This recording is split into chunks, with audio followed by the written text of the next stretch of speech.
Hello everyone, welcome to this football podcast. So let's start with our first game of the evening, which was Sheffield United versus Arsenal. So this game, as I predicted, was won by Arsenal 2-1. And though my mind earlier, I was a bit dodgy between whether to pick Sheffield United or Arsenal, because after the lockdown, both of these teams' forms are not that good. Sheffield United has lost 3 games, whereas Arsenal has lost 2 games and has won one game against against Southampton. But in this game, I believe that it was very equal in all the fronts, because I believe that Sheffield United, though they have lost the game, had quite bit of good chances, wherein Arsenal also had quite good chances. I was really impressed with Tierney, because he seems to be a good left back.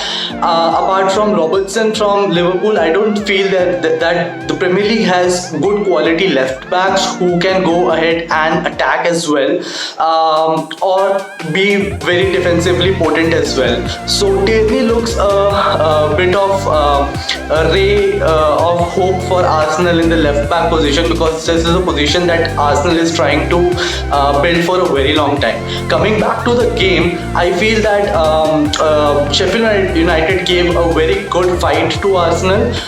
They made it very difficult for Arsenal to win the game as well.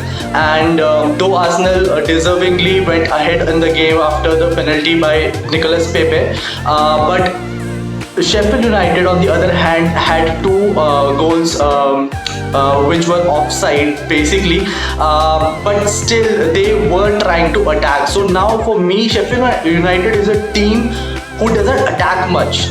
For me, Sheffield United is a team who basically is reliant on their defense. They have conceded the second least goals in the league, and they have scored close to 30 odd goals only in the Premier League. So they are not a team who goes ahead and attacks, and getting 2 goals disallowed because of the VAR, and scoring 1 goal and missing couple of glaring chances like the one missed by Basham. I feel that this shows how defensively incompetent Arsenal is. So even in the future, wherein Arsenal needs to kind of improve their team, they have to do it in the defensive positions. I believe David Luiz and your Kolasinac, or maybe any other, they do not have very good defensive centre backs. So I feel that that is the area where Arsenal should be improving in the coming days. Definitely, being a Man United fan, I feel that I will be fancying Arsenal in the semi-finals rather than going ahead against City, Chelsea, Leicester, or anyone else. Okay, so the second game was between Leicester City and Chelsea, and deservingly Chelsea won the game 1-0. I predicted 2-1 to Chelsea, but okay, it was a 1 goal difference between Leicester and Chelsea. If I want to analyze the game, it was game of 2 halves, wherein Leicester completely dominated the first half and Chelsea completely dominated the second half. And if I want to analyze more into it, though Leicester during the first 10 to 15 minutes were completely over Chelsea. They were penetrating to their penalty box, making Chelsea players make mistakes and whatnot. But slowly and steadily, though Leicester City was dominating on on the stats, be it number of shots or maybe how much possession they have.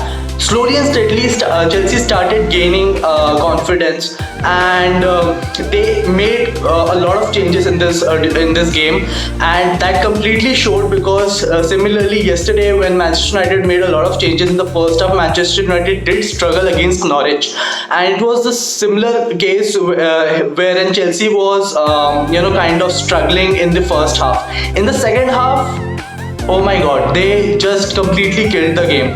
They substituted 3 players, namely Ross Barkley, and then your Kovacic and your Azpilicueta, and the changes paid dividends.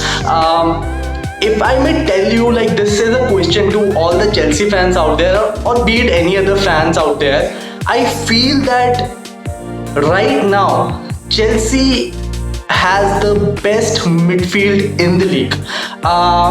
not Liverpool, not Man United, not Manchester City, nor Arsenal, Tottenham, no one else. Kind of just try to grasp this thing that they have got one of the best defensive midfielder in N'Golo Kante. Then they have got one of the best deep lying playmakers in Jorginho. Then they have a couple of best wingers in your Pulisic, and then your Ziyech, and then your Callum Hudson-Odoi. Then they have got players like Kai Havertz. They're getting linked with Kai Havertz, and then they have got players like Kovacic, Ross Barkley also.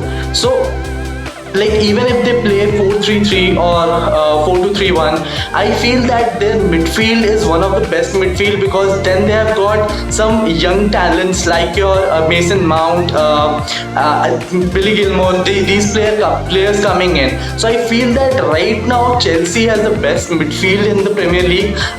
Even if I talk about Liverpool, they have a great first three players in the team, namely Henderson, Gini Wijnaldum, and your Fabinho. But after that, the quality degrades a lot. But whereas if you talk about Chelsea, they can have two quality Premier League midfields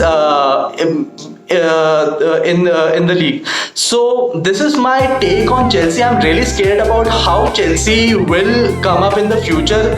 Reason being, they are also linked with Kai Havertz. Like, if they get Kai Havertz in the team, I don't think so. Like, Chelsea will be up there challenging for the title in the next season only. Deservingly, they have won the game. I would rather fancy, as I said, Arsenal over Chelsea, or Manchester City, even for that matter. I would rather have Chelsea take on Manchester City and see who wins and comes to the final, and I would rather take on Arsenal. So the next game we'll be talking about is between Southampton and Watford. I personally was not able to watch the game because it was clashing between the Chelsea and the Leicester game.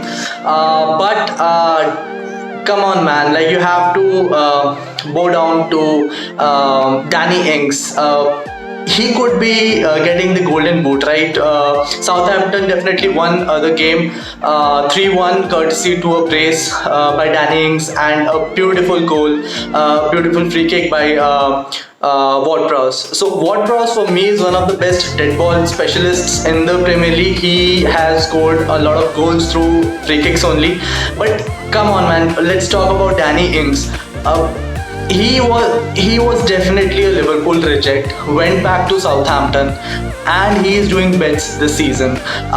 He could have definitely gone to the Euros as well if in case the coronavirus was not there and we had our Euros in during this time. He would have definitely gone to the Euros pertaining to the injuries sustained by Harry Kane and Rashford as well at that point of time. But even right now, he has 18 goals in the league. The only player above him is Jamie Vardy with 19 goals, and I do not think so that Jamie Vardy would be able to win the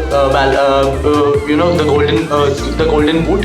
The reason being, the goals for Jamie Vardy has really dried up in the recent few games. After the lockdown, they have not been able to score any goals. Like, nil-nil score against Brighton, who is fighting relegation, and then your 1-1 with Watford, wherein Ben Chilwell scored the goal, and then again lost to Chelsea in the FA Cup. So I do not think so in the next few games Jamie Vardy would be upping his game and would be scoring lots and lots of goals.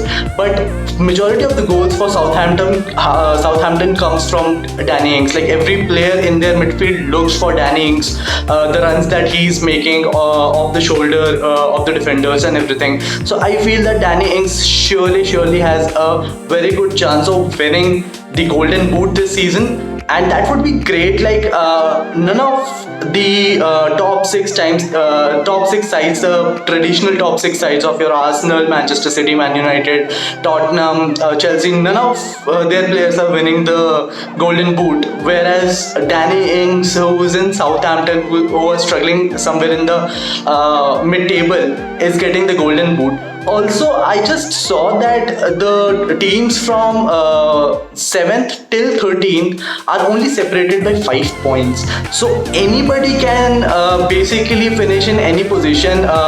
If you talk about the 7th position, has been taken up by Tottenham, and then the 13th position, I believe, is taken up by Southampton only.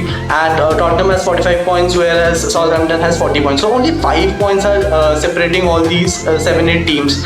So I believe it is again we have to see who finishes where. This can be a season wherein Tottenham and Arsenal do not finish in any of the European places. Okay, so the La Liga got the momentum now. Barcelona has been on the top of the La Liga table for a very long time now, and this is the chance for Real Madrid to take advantage.